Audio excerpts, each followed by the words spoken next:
Labdien! Laipni lūgti mūsu kārtējā SEB bankas Private Banking pārvaldes investīciju apskates seminārā. Kā jau ierasts, atkal mēs esam divi runātāji. Sākumā SEB bankas ekonomists Dainis Gašpuits pastāstīs, kāda ir jaunuma makroekonomikas jomā pasaulē un Latvijā. Un tad, kā ierasts, es arī pastāstīšu par to, kas notiek vērtspapīru tirgos, kāds ir SEB bankas vērtspapīru tirgus redzējums, un arī atbildēšu uz visiem jautājumiem. Kā ierasts, arī atcerieties, ka jūs varat droši rakstīt čata logā savus jautājumus. Mēs, kad būsim pabeiguši abi divi prezentēt, visus jautājumus centīsimies atbildēt. Es arī gribu pateikties visiem tiem klientiem, kas jau uzdeva jautājumus, piesakoties uz šo semināru. Visus tos jautājumus es lielākā vai mazākā mērā tiem pieskaršos un arī centīšos atbildēt savas prezentācijas laikā. Paldies, un tad es došu vārdu Dainim. Jā, paldies, un esiet sveicināti. Tad ieskatīsimies, kā izskatās globālā ekonomika un kādas ir tendences Latvijas un arī Baltijas ekonomikās.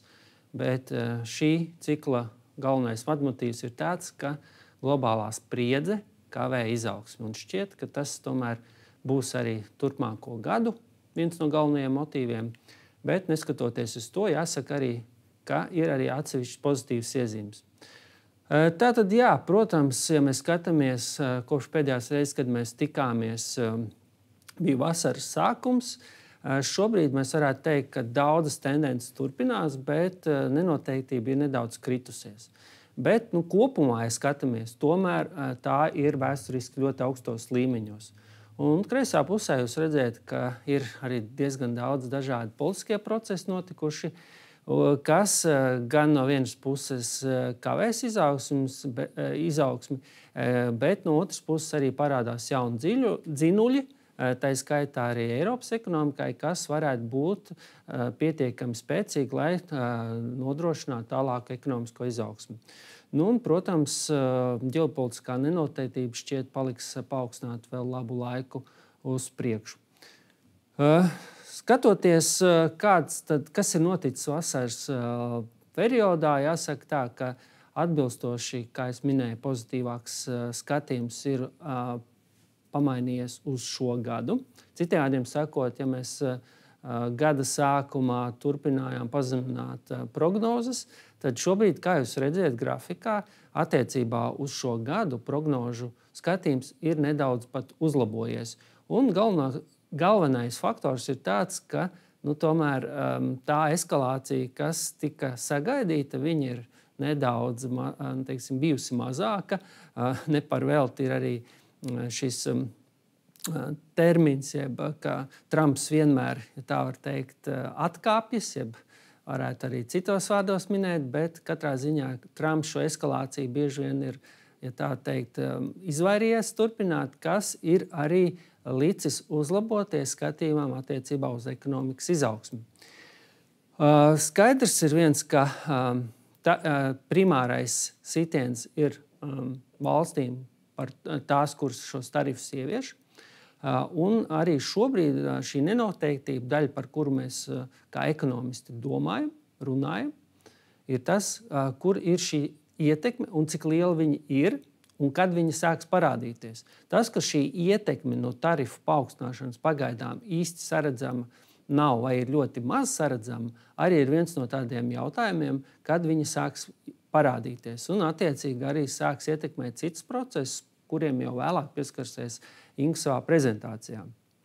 Un tāpat arī ir tas, ka šobrīd situācija joprojām vēl neļauj pilnā mērā novērtēt arī pietiekami nepilnīgā statistika, īpaši no ASV attiecībā uz tarifiem. Un, jā, kā es minēju šobrīd, es teiktu, ka runājot par riskiem, varētu būt tā, ka ekonomisti, tā skaitā es, varētu būt drīzāk pesimistiskāks nekā varbūt finanšu tirgu un to, ko stāstīs Ings. Un tad ir jautājums, kur ir tas vidusmēra balans un kā tad īstenībā un kādā tempā šīs tendences, par kurām mēs pieskarsimies, attīstīsies. Bet ir viens skaidrs, ka šīs negatīvās tendences viņas pamazām šur tur statistikā jau sāk parādīties, Bet no otras puses valda vispārējais pietiekami liels optimisms par to, ka daudzas lietas nav īstenojušās tā, kā, piemēram, tika sagaidīts. Bet šķiet, es teiktu, kā ekonomists, ka mums vēl nāks to pagaidīt, un šis optimisms ir, es pat teiktu, turpina virzīties par arvien plānāku ledu. Līdz ar to, kāds tad ir skatījums attiecībā uz mūsu prognozēm, ne tikai attiecībā uz šo gadu, bet arī uz nākamo gadu, tā skaitā 27. gadu. Redzam, bultiņas parāda šīs korekcijas attiecībā uz to, kādas ir bijušas pret prognozēm, kuras mēs sniedzām maijā. Mēs redzam, ka pārsvarā bultiņas ir uz augšu, bet šeit arī jāpiebilst, ka šīs korekcijas, kas ir uz augšu, viņas ir bijušas pietiekami nebūtisks. Ja? Citiem vārdiem sakot, skatījums ir kļūst maz drusciņi optimistiskāks, bet arī kopumā skatoties, šī ekonomiskā izaugsme solās būt pietiekami lēnu, kas ir īstenībā pietiekami jau ilgstošs tendence. Un arī redzam, ka šī lēnā ekonomiskā izaugsme kopā ar ļoti daudziem izaicinājumiem turpina radīt arvien lielāku spiedienu uz sabiedrībām, uz sociālajiem procesiem. Tā skaitā arī tajā ziņā, ka visi šie izaicinājumi prasa papildus finansējumu no budžeta. Un, attiecīgi, arī redzam, ka tas rada arī politisko nestabilitāti vienā otrā valstī. Un arī šķiet, mēs zināmā mērā vēl esam šī procesa sākuma posmā. Neskatoties uz to, ka šī korekcija, tā skaitā ar ASV, ir nedaudz augšupvērsta, redzam, ka tā joprojām būs tikai puse no tā, kas bija vēl 2024. gadā. Un arī attiecībā uz Vāciju šīs korekcijas ir ļoti nebūtiskas, kas nozīmē to, ka šī izaicinājuma būs pietiekami nopietni un it īpaši ties bāzēsies ārējā vidē. Attiecībā uz to, kur mēs sagaidītu šos galvenos stimulus, tad joprojām tas tiek vērtēts, ka nāks no militārās industrijas, un tā skaitā arī tajā ziņā, ka tas varētu iedot beidzot grūdienu ilgi stagnējošajai produktivitātei Eiropas Savienībā. Tas varētu arī iedot jaunu stimulu izpētē un zinātnē, jo, kā atceramies arī Otro pasaules karu, ka daudzas lietas, kā piemēram sieviešu šīs sintētiskās zeķu bikses, gan arī teflona pārklājums, gan arī dažādi veidi šīs datu pārraides tehnoloģijas savu grūdienu attīstībā iegūt tieši kara laikā. Līdz ar to šīs ir tādas pozitīvas tendences, plus vēl tajā, ka valsts ir apņēmušās diezgan daudz pastiprināt, investēt infrastruktūrā. Līdz ar to, neskatoties uz šiem negatīviem ārējiem faktoriem, ir sagaidāms arī, ka šie iekšējie stimuli būs pietiekami pārliecinoši. Un arī šajā grafikā, ko jūs redzējat, mēs redzam, ka tā oranžīgā līnija, kas attiecas uz eirozonu, joprojām ir diezgan virs šīs nulles atzīmes, kas norāda uz to, ka šie dati, kas pienāk no ekonomikas pamatā, ir pietiekami labāki nekā šīs prognozes, kas norāda uz to, ka mēs virzamies pietiekami optimāli pozitīvajā scenārijā. Citiem vārdiem sakot, pārlieku šie pesimistiskie vērtējumi šobrīd ir vismaz atliktu laika ziņā. Kas ir īpaši, mēs daudz esam pieskārušies šajos dalījumos, kad ir apstrādes rūpniecībā un pakalpojumos mēs redzam, ka šī aktivitāte joprojām ir nedaudz, bet virs nulles, citiem vārdiem sakot, izaugsmes fāzē.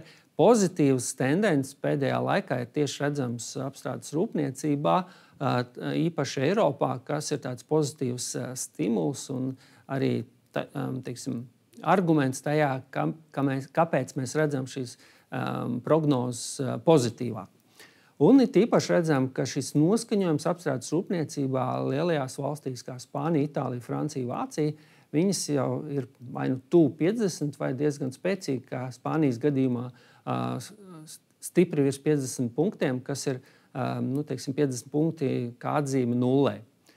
Citiem vārdiem sakot, šis skatījums ir kļuvis pamazām optimistiskāks, bet mēs redzam, ka arī šī virzība vismaz pēdējos mēnešos ir devusi nelielu arī optimismu un arī virzību reālajos datos. Bet, diemžēl, ja mēs skatāmies tādu ilgāku tendenci, īpaši Vācijā, redzam, ka šī apstrādes rūpniecība turpina diezgan joprojām sarežģītā situācijā atrasties. Un, kā mēs redzam, ka šie jautājumi par augstajām enerģijas cenām, tā skaitā par izaicinājumiem ASV tirgū, tā skaitā arī salīdzinoši vājo konkurētspēju daudzos segmentos, īpaši autobūvē, arī uztur šo pietiekami tādu jau ilgstošo stagnāciju. Un kādēļ varbūt šī militārās investīcijas varētu nedaudz atdzīvināt, tā skaitā arī šo izpēti un attīstību, kas varētu iedot arī stimulu citām nozarēm. Ja mēs skatāmies uz šo reģionu, tad es teiktu, mēs joprojām atrodamies tādā skandināviski vidusmēra tādā temperatūrā. Kā jūs redzat, ka varbūt nedaudz vairāk saulīte attiecās uz Lietuvas ekonomiku, bet, ja skatāmies pārējās valsts, tad tur šī izaugsme ir pietiekami, ja tā var teikt, lēna. Īpaši, ja mēs skatāmies tajās valstīs, kas ir būtisks mūsu kaimiņiem, Igauņiem, bet arī mums ir būtiski šie eksporta tirgi, kā Zviedrija, Somija, arī Norvēģija, Dānija. Tur mēs redzam, ka šī izaugsme arī nav būtiski labāka, kas arī iedod tādu kontekstu tajā, ka mums jāsaprot, kādā vidē mēs atrodamies, kādēļ varbūt arī šī pašreizējā prognoze nav nemaz tāda pārmērīgi sliktāka, neskatoties uz to, ka mēs ļoti mīlam šobrīd šo pamatu fonu likt Lietuvas ekonomiku, kur šī izaugsme ir spēcīgāka. Bet, kā jau mēs runājam iepriekš, tur ir savi argumenti, kāpēc Lietuvas ekonomika ir spēcīgāka, un kas ir arī būtiski, ka šīs atšķirības nosaka pārliecības atšķirības. Ja? Pārliecības ir konfidences, sentimenta noskaņojums ekonomikā, īpaši mājsaimniecībās, kas ir arī arguments tam, kādēļ šī izaugsme, piemēram, te pašā Zviedrijā arī nav diezko būtiski augstāka, neskatoties uz to, ka šobrīd tāda vidusmēra mājsaimniecībai tā kopējā situācija turpina virzīties tādā pozitīvā trajektorijā. Citiem vārdiem sakot, pirktspēja atjaunojās, bet ir daudz faktoru, kas neļauj šo izaugsmi, jeb šo pozitīvo virzību novērtēt, jeb pozitīvi to uztvert. Ja? Kādēļ šie noskaņojumi rādītāji ir pietiekami piezemēti. Lūk, līdz ar to pēdējās tendences, varbūt arī mēs samazinājām attiecībā uz šo gadu izaugsmes prognozi, bet redzam, ka tās gaidas un vērtējumi, kas attiecās uz to, ka arī Latvijā un tā skaitā arī Igaunijā izaugsme pamazām atgūstās, nostiprinās, īpaši to mēs novērojam otrajā ceturksnī, kādēļ ļoti iespējams, ka arī šī gada izaugsmes gala rezultāts varētu būt pat labāks nekā šobrīd mēs vērtējam, kas ir 1,3%, jo šīs tendences sāk kļūt arvien spēcīgākas sektoros, ko varbūt mēs ikdienā nejūtam, bet tā atsevišķos momentos to mēs varam novērot, ja? Kā piemēram būvniecībā. Līdz ar to kopumā tādēļ summējoties šīm pozitīvajām tendencēm, sagaidām, ka nākamais gads visā Baltijā būs labāks. Ja? Līdz ar to tas varbūt arī nedaudz atrisinās dažus izaicinājumus, bet ne visus, kas attiecas uz nodokļu paaugstinājumu, tā skaitā ar milzīgajiem budžeta izdevumiem, kādēļ šī ierobežotā fiskālā telpa radīs diezgan tādu, pēc teiktu, smagnēju noskaņojumu ekonomikā, kādēļ šķiet, ka ar katru mēnesi par jaunu nodokļu palielināšanu runas tikai pastiprināsies, lai gan visticamāk nekādi būtiski lēmumi ar nodokļu palielināšanu līdz vēlēšanām netiks īstenoti. Visdrīzāk, ka lielākais, nepatīkamākais vilnis mūs sagaida tieši pēc vēlēšanu, veidojot jau aiznākamā gada budžetu. Līdz ar to, kā mēs redzam šeit pa ceturkšņiem, jūs redzēt, kuri ir tie sektori, kur šī izaugsme pamazām aktivizēsies. Un, kā jau minēju, kritiskais moments, kas šobrīd ir bijis krietni vājāks nekā mēs sagaidījām, bet mēs redzam, ka šāda tendence ir arī piemēram tajā pašā Zviedrijā, respektīvi ļoti vājš mājsaimniecību patēriņš. Un tas ir vājāks, un šī attīstība ir notikusi vājāk nekā mēs sagaidījām, jo neskatoties uz to, ka pirktspēja turpina uzlaboties, jo algu pieaugums apsteidz inflāciju. Ja? Bet, kā pieskarsimies vēlāk, inflācija joprojām bojā šo noskaņojumu, kādēļ šis patēriņš joprojām ir vājš. Sagaidāms un šobrīd pilnā mērā attaisno cerības par Eiropas fondu ieplūdu. Tādēļ redzam, ka investīcijas aktivizējas. Eksportā pamazām situācija atgūstās, kā bija gaidāms. Un pozitīvu tendenci redzam gan preču eksportā, gan pakalpojumu eksportā. Tādēļ arī kopējais rezultāts gada 2. ceturksnī bija pieaugums par 1,7%, kas sagaidāms, ka gada 2. pusē varētu jau būt pie 2 un nedaudz virs 2%, kur, protams, atkal šis jautājums ir par to, kā attīstīsies patēriņš. Bet mēs redzam jau pēc jūlija datiem, ka tā pati mazumtirdzniecībā šī izaugsme jau ir nedaudz, bet tomēr pārliecinošāk nekā bija pirmā pusgada mēnešos. Līdz ar to, šis kritiskais, tas būtiskais jautājums ir, kāda būs šī apkārtējā vide, kas noteiks šo pārliecību uzņēmējiem turpināt investēt un mājsaimniecībām patērēt.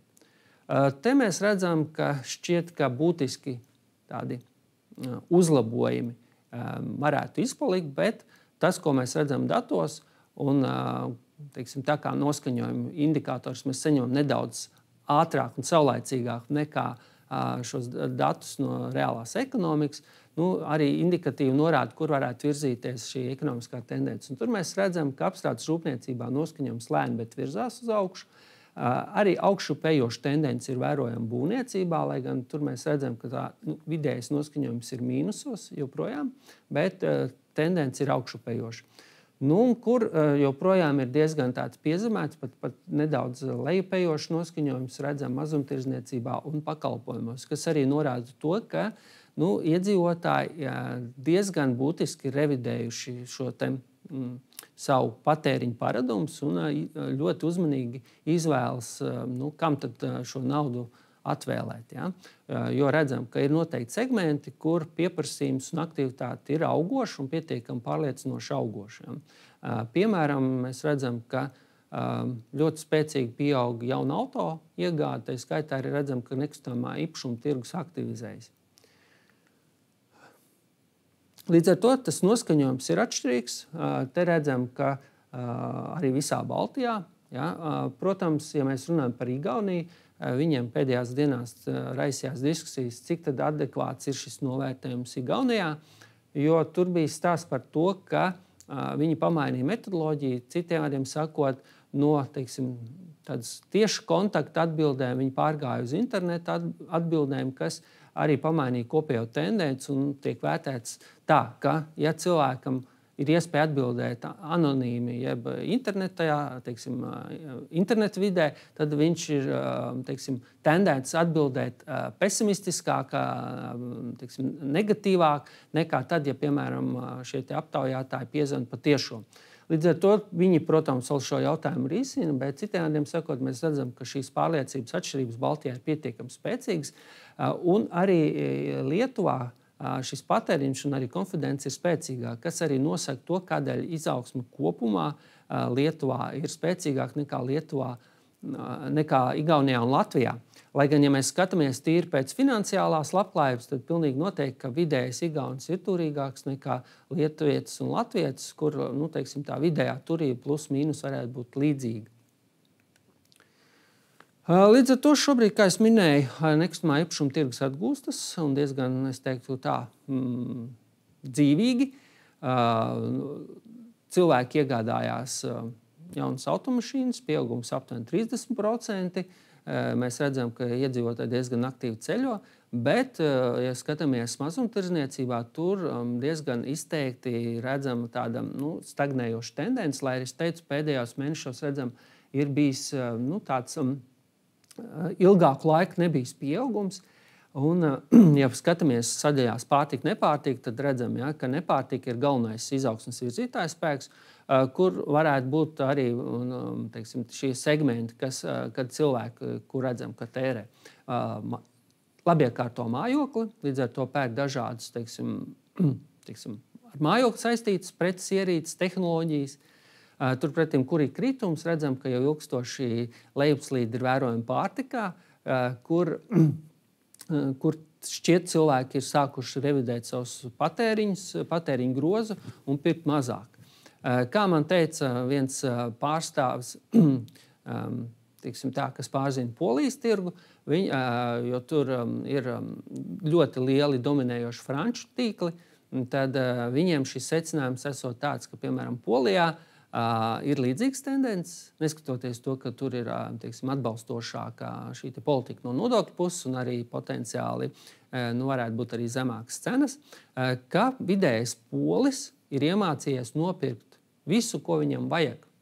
Citējādiem sakot, vairs nepērk neko lieku. Kas rada arī izaicinājumu tirgotājiem. Šķiet, ka tādas tendences arī vērojams citur Baltijā un es domāju arī Latvijā, kad cilvēki ņemot vērā to, ka pārtika sadārdzinās diezgan būtiski, liek pārskatīt vai no kaut kā atteikties. Kas arī atspoguļo to, ka šī lejupslīde pārtikā ir vērojama. Jā, un tieši pārtika ir bijusi kas ir virzījusi šo inflāciju uz augšu. Tādēļ, piemēram, redzam, ka Igaunijā plus nodokļi ir radījusi situāciju, ka šobrīd pretēji varbūt tai tendencei, ko redzam vidēji Eirozonā, inflācija Baltijā ir augšupejoša. Igaunijā tā ir augstākā Eiropas Savienībā. Latvijas kontekstā mēs redzam, ka no 4% pusi veido tieši pārtika. Līdz ar to ir tas būtiskais jautājums, kā attīstīsies pārtikas cenas. Un šķiet, ka tas kopējais konsensus, ko es teiktu, ka mēs caurmērā piekrist, ka cenu kāpums tomēr turpināsies, neskatoties arī uz šīm vietējā mēroga politiskajām aktivitātēm, bet šim kāpumam vajadzētu nedaudz mazināties. Jo neskatoties uz sarežģītiem klimatiskiem apstākļiem un izaicinājumiem, šobrīd nav tādas vispārējas gaidas, ja prognozes, ka tas būtiski cels cenas, bet pilnīgi noteikti, ka noteiktos segmentos un precēs šis efekts parādīsies. Līdz ar to šobrīd es teiktu, ka mēs esam sasnieguši inflācijas augstāko punktu un viņa pamazām slīdēs uz leju, bet kur ir tas tāds, kā es minēju, ka neskatoties uz to, ka inflācija samazināsies un šis inflācijas pieaugums ir, divreiz mazāks nekā algu pieaugums, tas ir pietiekams, lai iedzīvotāji izjustu spiedienu uz viņu pirktspēju, iespaidot viņu noskaņojumu un liktu justies finansiāli nedrošākiem, kādēļ viņi arī pietur tēriņus citur. Un varbūt izvēlās noteikts segments. Citējādiem sakot, rūpīgāk seko saviem tēriņiem. Jo pārtika, kā mēs redzam arī citviet, lai arī ieņem mazāku daļu, piemēram, citās valstīs ir ļoti būtisks faktors tam, kas ietekmē šo pārliecību, noskaņojumu. Un kā mēs redzam, ka varbūt pēdējos mēnešos šis kāpums Lietuvā, Latvijā nedaudz stabilizējies, Igaunijā šis kāpums ir turpinājies, bet redzam, ka Baltijā šī pārtikas cenu inflācija ir bijusi pietiekami būtiska un straujāk nekā vidēji Eirozonā. Lai gan arī, protams, šeit salīdzināt, tīpaši ar Eirozonas vidējo, ir diezgan izaicinoši, jo katrā valstī ir atšķirīgi šis patēriņu grozs, arī cik lielu daļu konkrētais produkts aizņem un ieņem attiecīgi, piemēram, Latvijā, kur ir lielāks īpatsvars tādiem produktiem kā kafija, tur bija šokolāde, tāpat arī sviests. Tas arī šis straujais kāpums arī ietekmē lielāku šo te, indeksa kāpumu. Ja. Skatoties citu valstu šajos svaros, tur šie produkti ieņem mazāku lomu. Attiecīgi arī tādēļ varbūt šī izmaiņa vidēji tur parādās lēzenāk. Pozitīva ziņa attiecībā uz energoresursu cenām. Tur mēs redzam, ka šis kāpums ir bijis aiz muguras. Arī varbūt attiecībā uz naftu un gāzi šobrīd, es teiktu, nav tāda pārmērīgi liela izaicinājuma. Drīzāk varētu īstenoties tās prognozes, kas sola zemāku naftas cenu. Bet, kā jau, protams, šobrīd mēs varam konstatēt, ka šie ģeopolitiskie faktori un nenoteiktība un arī klimatiskie apstākļi var diezgan būtiski koriģēt šīs tendences, īpaši varbūt uz decembra beigām, janvārī. Jā, kā mēs redzam, būvniecībā šobrīd ir notikusi aktivizēšanās, kas ir būtisks faktors tam, ko mēs redzam caur investīcijām. Pozitīva ziņa ir tāda, ka izmaksu indeks parāda tādu lēzenu attīstību, kas nozīmē to, ka iespējas būvniecībā ir. Lai gan, protams, te ir jau ilgstošie izaicinājumi attiecībā uz darba spēku. Un arī, protams, kādēļ varbūt atšķirības starp Lietuvu un Latviju ir tāda, ka Lietuvā ilgstoši arī vietējā uzņēmuma attīstītāja pārliecība ir bijusi spēcīgāka. Un, protams, arī šī atšķirība ir tāda, ka Lietuvā lielāku lomu ieņem tieši privātais sektors. Savukārt Latvijā ļoti liela nozares atkarība ir tieši no publiskā sektora, kas ilgstoši balstās Eiropas fondu ieplūdēs. Un, kā mēs jau esam runājuši iepriekš, pietiekami ilgstoši šie fondi nenonāca, kādēļ arī redzam šīs svārstības, bet ieplūstot fondiem redzam pietiekami būtisku aktivizēšanos. Tad jau ieejot tādā noslēguma fāzē attiecībā uz procentu likmēm, šķiet, ka tā galvenā ziņa ir tāda, ka mēs šķiet esam tuvu savam vismaz kāda periodā samazināšanas cikla beigām.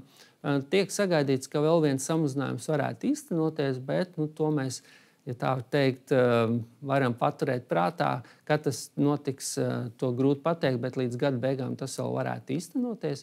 Līdz ar to šķiet, ka Euribors savu kritumu drīzāk varētu neturpināt, bet stabilizēties pie atbilstošā līmeņa. Bet arī tādas prognozes ir, ka ap 27. gadu procentu likmes varētu atkal nedaudz augt. Bet, protams, tur mēs teiktu tā, ka ņemot vērā šo nenoteiktību un arī to, kā attīstās situācija ar valsts finansēm, ka valsts izjūt papildus spiedienu, ir tajā, ka izaugsme ir lēna, kas varētu radīt papildus tādu spiedienu, tomēr vēl nedaudz vairāk mazināt procentu likmes nekā domāt par to paaugstināšanu. Bet es domāju, tas jau ir jautājums par tālākiem mūsu semināriem. Bet galvenā ziņa ir tāda, ka drīzāk Eiropas centrālā banka savu samazināšanas ciklu ir tuvu noslēgusi. Kā es minēju, gan mājsaimniecības ir bijušas nedaudz optimistiskākas ilgstoši nekā uzņēmumi, bet pēdējos mēnešos redzam, ka gan mājsaimniecības, gan uzņēmumi, un īpaši uzņēmumi turpina diezgan aktīvi kreditēties, kas norāda uz to, ka ir tāds vilnis, kas varētu iesniegties arī 26. un 27. gadā. Kādēļ varbūt tā virzība ekonomikā par matu tiesa, bet būs optimistiskāka. Lai gan arī, protams, šeit lietot vārdu optimistisks vai pesimistisks ir ļoti dažādas variācijas, bet katrā ziņā šajā gadījumā mēs redzam, ka virzība ir pozitīva, kas varētu arī risināt šo te ilgstoši problēmas veidojošo zemo vai praktiski neaugošo produktivitāti, ja, kas veidos pamatu tālākai izaugsmē. Kā rāda dati, tad šis aktivitātes pieprasījums ir raisījis pieaugošu interesi par nekustamo īpašumu, un cenu kāpums ir atkal atguvies, un viņš ir, es teiktu, tāds samērīgs pašreizējai situācijai. Un, es teiktu, ka tuvākos ceturkšņos šāda tendence saglabāsies, ņemot vērā to, ka ekonomikā izaugsme varētu pat drīzāk pātrināties, kas nozīmē to, ka arī cenu kāpumam ir pamats pat varbūt nedaudz vēl pieaugt. Ja.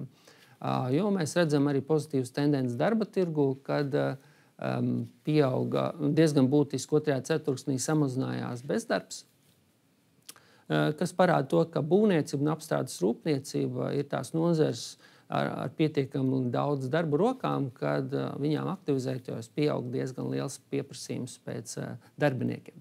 Un noslēguma tādā fāzē ir tas, ka šobrīd arvien lielāku pieaugošu aktualitāti atkal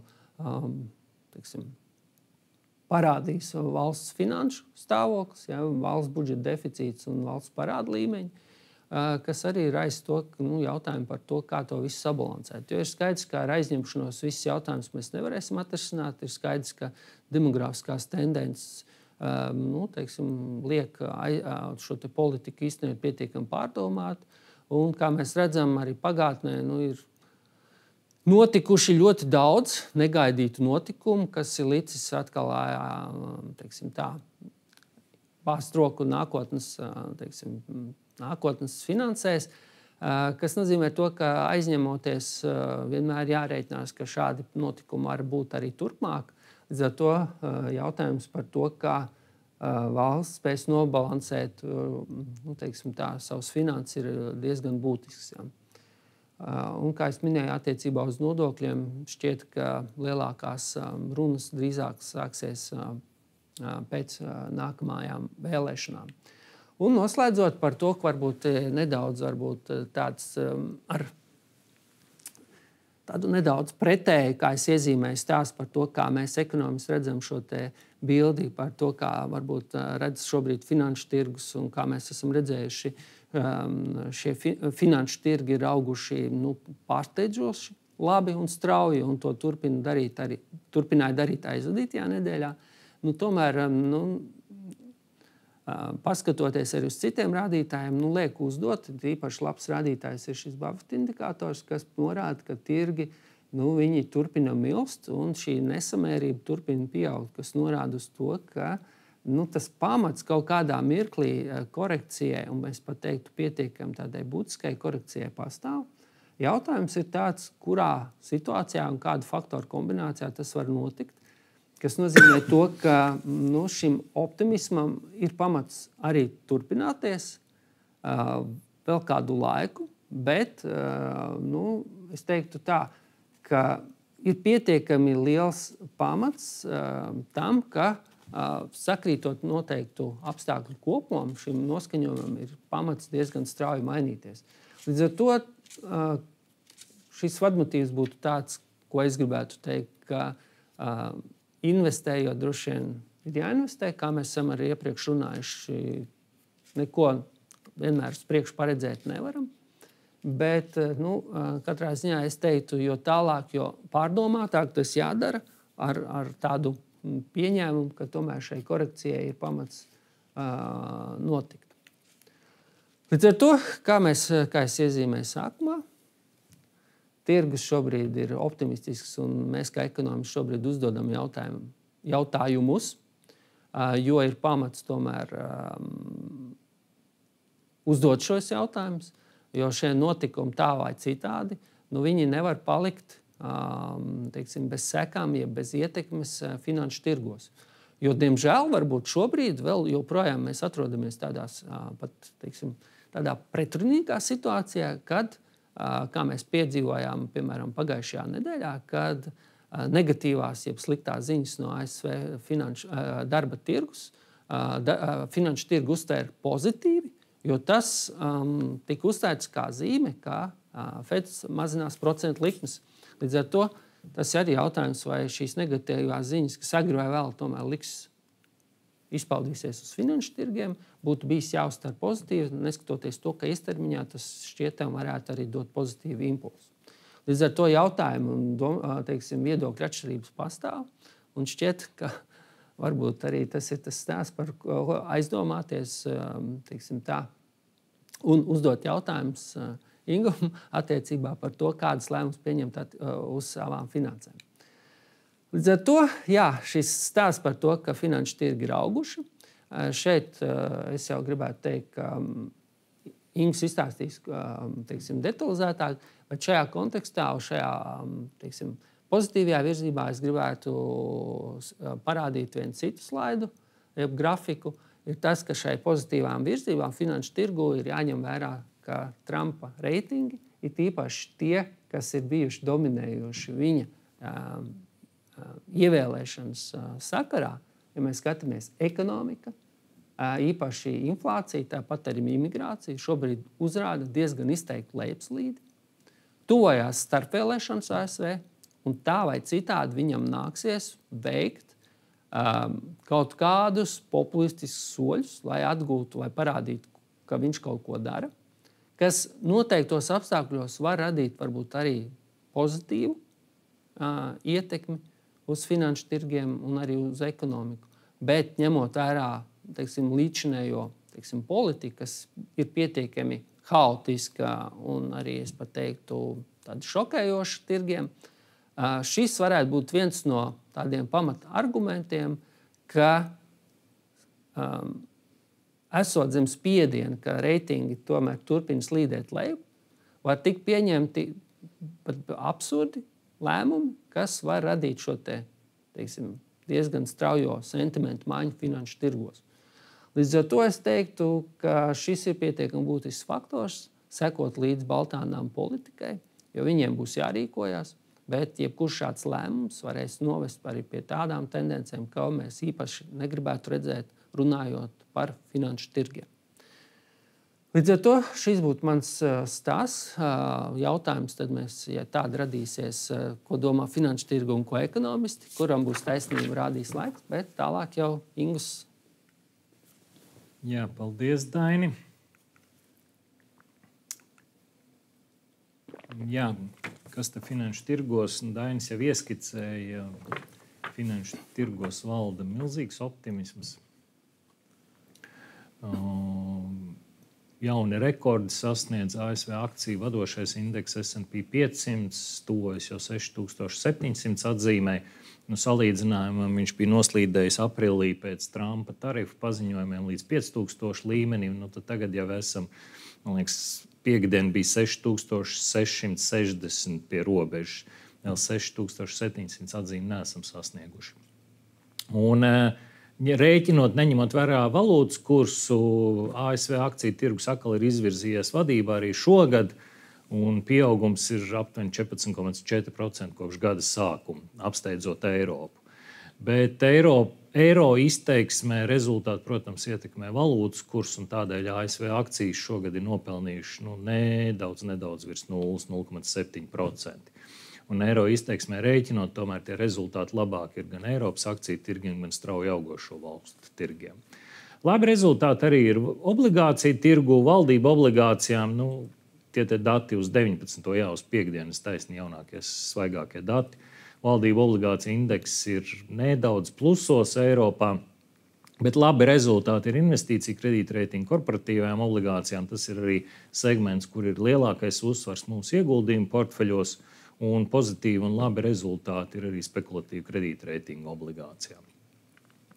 Tā kā, godīgi sakot, uz šo brīdi investoram nav par ko satraukties, un tirgi tiešām uzvedās labi. Jā, viens faktors, kas turpina ietekmēt rezultātus investīciju portfeļos, ir valūtas kurs. Kā jau es minēju, S&P 500 indeks, kas ir lielākais ASV akciju tirgus indeks, šogad ir nopelnījis 14,4% dolāru izteiksmē, bet tikai 0,7 eiro izteiksmē. Un iemesls, protams, ir tas kurs.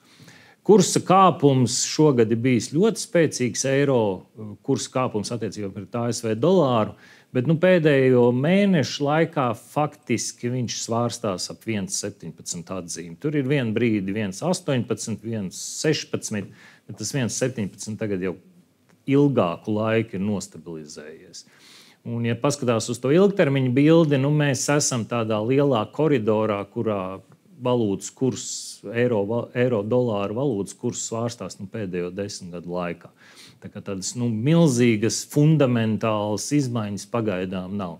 Šis ir tas brīdis, kad atkal ir eiro spēcīgāks un pieprasījums pēc eiro valūtas kursa pastiprinās.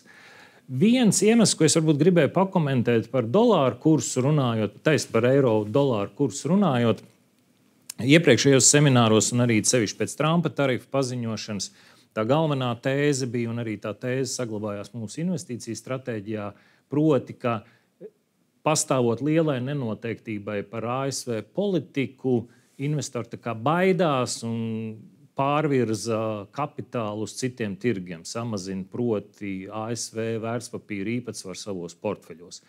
Tā bija tendence varbūt aprīlī, bet tagad jau pēdējo mēnešu laikā es teiktu, es esmu vairākus rakstus un pētījumus lasījis, kur notiek pretējs process. Investori īstenībā atgriežas ASV vērtspapīru tirgū, pērk aktīvi ASV vērtspapīrus, ASV akcijas, arī ASV obligācijas, bet hedžē valūtas kursu, hedžē valūtas risku. Proti cenšas izvairīties no eiro ASV dolāru kursa riska. Un šis hedžēšanas process ir tas iemesls, kas liek eiro nostiprināties. Tātad, ja sākumā varbūt bija galvenā tēze, ka investori tagad mūk prom no Amerikas, tas vairs nenotiek. Vismaz ko vairums pētījumu vai vairāk pētījumu ir rādījuši, ka investori atgriežas, arī Eiropas investori atgriežas Amerikas tirgū, bet mēģina samazināt valūtas risku savos portfeļos. Vēl runājot par šā gada rezultātiem akciju tirgū, to redzat attēlā pa labi.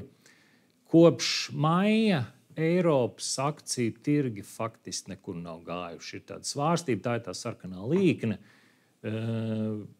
Plus mīnus nekādas lielas izmaiņas, indeksi ir faktiski saglabājušies nemainīgā līmenī. Kamēr visi pārējie pasaules indeksi ir diezgan strauji piedzinuši Eiropu. Šobrīd eiro izteiksmē rēķinot strauji augošo valstu akciju tirgus indeksi spēcīgi atkopušies. Ir jāņem vērā, ka ļoti spēcīgs kāpiens ir bijis Ķīnas akciju tirgos. Tam nav šobrīd laba fundamentāla pamatojuma, jo Dainis savā prezentācijā nestāstīja, man arī nav slaidi, bet nav lielas pozitīvas izmaiņas Ķīnas ekonomikā. Tā izaugsme ir salīdzinoši vāja, apsteidzošie indikātori arī rāda pagaidām tādu piesardzīgu izaugsmi, tur tādas būtiskas izaugsmes vai ļoti spēcīgas ekonomiskās attīstības nav. Nav arī tāda spēcīga lēciena Ķīnas uzņēmuma peļņas rādītājos. Viņas uzlabojās tās tendences, bet varbūt nav tādā mērā, kas izskaidrotu tās melnās līknes uzvedību, kas kopš aprīļa ir strauji devusies augstāk, proti Ķīnas iekšzemes akciju tirgus indeks. Šobrīd visa izaugsme Ķīnas akciju tirgu ir pateicoties noskaņojuma maiņai. Investori kļuvuši pozitīvāki, skatās pozitīvāk par nākotni, un tas ir tas izskaidrojums, kāpēc akciju cenas kāpj. Un šogad, protams, vājākais rezultāts eiro izteiksmē ir nešaubīgi Amerikas akciju tirgu. Tā ir tā zaļā līkne, un tas indeks eiro izteiksmē rēķinot atpaliek no visiem pārējiem pasaules akciju tirgus indeksiem. Bet iemesls pozitīvismam, un kādēļ investori varbūt ir tik pozitīvi šobrīd par vērtspapīru tirgiem, ir, protams, ļoti labi otrā ceturkšņa finanšu rezultāti. Publiskās kompānijas šobrīd ir jau nopublicējuši visus rezultātus. Drīz jau faktiski pēc mēneša mēs jau redzēsim trešā ceturkšņa rezultātu pirmās publikācijas, bet otrais ceturksnis pārsteidza pozitīvi. Un līdz ar to visas prognozes šobrīd tiek koriģētas uz augšu. To redz attēlā pa kreisi gan Amerikas akcijām, kas ir sarkanā līkne, S&P 500 indeksu prognozētās peļņas pārmaiņa, 12 mēnešu prognozētās peļņas pārmaiņas, kā tā tendence ir attīstījusies. Šobrīd peļņa aug ar tempu gandrīz 13% gadā. Labi rezultāti arī ir Eiropas kompānijām, negaidīti labi. Un arī tur tās pieauguma tendences šobrīd tiek koriģētas uz augšu, un tas ir labi, protams, akciju tirgus investoriem. Un šeit, laikam, es gribu uzsvērt un pakavēties pie šī attēla, kas ir pa kreisi. Tas ir tāds fundamentāls, tāds pamatots, tāds drošs rādītājs, kas šobrīd, skatoties uz priekšu, vismaz tuvākos ceturkšņus, ir pamats saglabāt optimismu. Lai akciju tirgos tā korekcija, ko minēja Dainis, būtu nopietna korekcija akciju tirgos vai sāktos tāda nopietna lejupslīde. Es nerunāju par kaut kādu pāris procentu punktu vai 5 vai tādā līmenī kaut kādu īslaicīgu šoku, kas mēdz periodiski notikt. Bet, lai mēs redzētu tādu nopietnu korekciju 10 un vairāk procentu vai pat 20% apmērā, ir jāmainās šīm peļņas pieauguma tendencēm. Tām līknēm ir jāsāk iet uz leju un diezgan strauji jāsāk iet uz leju. Šobrīd viņas dodas pretējā virzienā, un tas rada tādu fundamentālu pamatu būt optimistam arī par nākotni, vismaz tuvāko ceturkšņu laikā par pasaules akciju tirgu. Kas ir Amerikā arī ir būtiski, joprojām lielāko pieaugumu peļņas rādītājos nodrošina lielās ASV publiskās kompānijas un tie tehnoloģiju giganti. Šeit ir pēdējā statistika, ka 10 lielākās S&P 500 firmas nodrošina gandrīz 33% no visas indeksā ietilpstošo kompāniju peļņas un ir atbildīgs par 40% no visa indeksa tirgus vērtības. Un tas atsaucās arī uz visiem, tas ir redzams arī pārējo, ja skatās uz Amerikas visplašāku akciju tirgus indeksu klāstu. Jo, protams, S&P 500 indeks ir Amerikas 500 lielākās korporācijas, tas ir lielo korporāciju, lielo uzņēmumu tirgus indeks. Nevelti viņa vērtība ir gandrīz 60 triljoni. Un nākamo 400 lielāko kompāniju vērtība ir tikai 3,2 triljoni. Tad šobrīd 3. gadu pēc kārtas, to redzat attēlā pa kreisi, S&P 500 indeks, proti lielās kompānijas spēj sasniegt labākus rezultātus nekā jebkurš cits indeks. Šī tendence saglabājās arī šogad. S&P 500 indeks, kas ir lielo kompāniju indeks, kāpj straujāk, lielo kompāniju akciju cenas kāpj straujāk nekā visu citu kompāniju akciju cenas. Un tādēļ S&P 500 indeksam arī šogad ir labāki rezultāti nekā visām citām alternatīvām. To jūs redzat attēlā pa kreisi. Gan vidēja uzņēmumu tirgus indeks S&P 500, S&P Midcap 400, gan Russell 2000, kas ir mazo uzņēmumu akciju tirgus indeks, gan arī šo te pašu S&P 500 indeksa atvasinājums, kurā visām 500 kompānijām ir vienāds svars. Visi šie trīs manis nosauktie indeksi strādā sliktāk šogad nekā S&P 500 indeks. Proti akciju tirgu uztur, dzen augstāk un ceļ joprojām lielie tehnoloģiju giganti. Un tad mums jānonāk ir pie šīs tabulas, ko es rādu jau katru ceturksni, un šeit ir tagad apkopot visu ASV IT gigantu otrā ceturkšņa finanšu rādītāji. Šīs 8 kompānijas, maģiskais, jeb lieliskais septītnieks, plus tagad ir jauns Censoms Broadcoms, kur tirgus vērtība arī ir pārsniegusi 1 triljonu, jau tuvojās 1,6 triljoniem. Tad šo 8 kompāniju kopējā peļņa otrajā ceturksnī bija 147 miljardi,